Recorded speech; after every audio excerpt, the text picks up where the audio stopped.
Hey guys, welcome back to my channel. My name is Alejandra. I'm a licensed esthetician here in the state of California, Bay Area precise. I'm also the owner of Glow Out Factory. I'm a mother, I'm a student, I'm a mentor, a self-care advocate. You know it. We're here today because you saw the title of this video. It is going to be a little bit different than your normal esthetician videos. So I wanted to go ahead and take the moment to share a quick, short message. I am called to share my story because I know there's someone out there just like me. There's someone out there who's considering applying for advanced parole and don't know where to get started. And also give you guys a live update as to what is going on with my advanced parole status. So back in 2014, a bill passed for us immigrant children to obtain a work visa, pretty much. And with this work visa, we can obtain a social security, which allows us to pretty much move around the United States as freely as anyone else. But there is restrictions with that. And in order to be approved for DACA, you had to be here from a certain age and complete your high school diploma or GED in order to qualify for DACA. Unfortunately, right now, they are not taking any new DACA applications. If you were one of those people that didn't get a chance to apply for your DACA when you could, please do not lose hope. In the meantime, I recommend that you go back to school if you don't have a GED, so at least you have something that is going to back you up in the event that you are ready to apply for DACA. Like I always say, you gotta stay ready so you don't gotta get ready.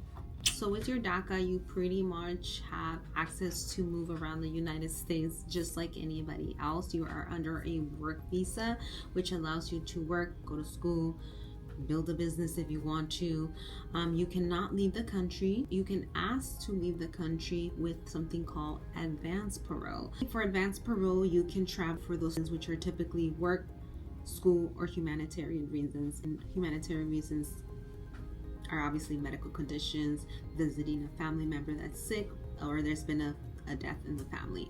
As for me, I will be leaving for work. I got my ticket to the World of Confidence with DMK, so I will be traveling to Mexico for a DMK event where I get to meet none other than the infamous Danae Montague King. So if you're thinking about applying for advanced parole and you have an event or you have a date where you know that you will need to leave the country, I recommend that you apply for your advanced parole at least maybe like 6 months if possible. I applied for mine like in April, which I was like really cutting it short. We are technically only like 15 days before I have to leave, and I have not heard back from immigration. There is nothing pending. This is when I called immigration. At this time. Okay. So do not rely on USCIS website or calling them to give you live updates because they are not lighted. So what you're going to need to apply for advanced parole for, if you're applying to get out of the country for work reasons like myself,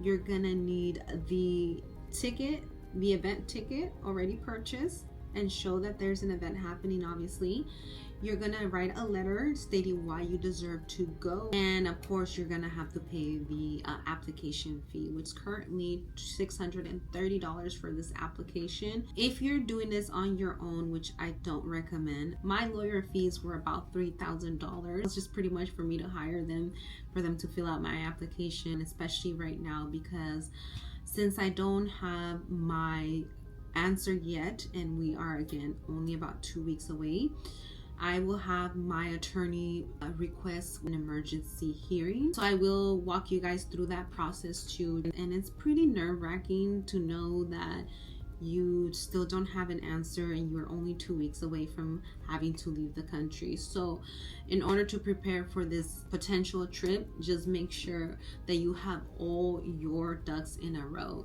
So in order for you to travel outside of the country, you are going to make sure that you have your country's passport. So in my case, I'm Mexican, so I went and got my Mexican passport. I also updated my ID to the real ID just in case anything happens. Like I said, this video is very short. I wanted to just give you guys a live update of currently what I got going on, because today I did not want to record this video. I was very excited because I was thinking by now I would have my answer. It is very kind of like bittersweet that I'm just like should be excited to go to Mexico, should be excited to mingle with my DMK colleagues, but I'm also like fighting the what if it doesn't go through. I have every faith that it will go through, but I want to show you guys the raw moments. So based on the information that my lawyer gave me, usually typically when you do go through the emergency hearing, you do get granted right then and there, which is kind of what I'm praying for. But she also says that she does have cases where people get approved literally the day before they have to leave. If you're currently waiting to hear back for your advanced parole and you're in the same boat as me, don't get discouraged. Everything will work out for us. I am really praying that everything is just gonna work out. But it doesn't take away the nerve wreck, the feeling, the emotions. Please stay tuned. This is going to be just kind of like a mini series as we get more answers of this, and so the next time you see a video pop up from me, you know that I've gotten my answers. So stay tuned, pray for me. Make sure that you like this video. Make sure that you subscribe to this channel. Let me know if you need me to walk you through any of the process of how to get your passport, how to go get your real ID as a DACA recipient. So until further notice, mi gente, peace and love.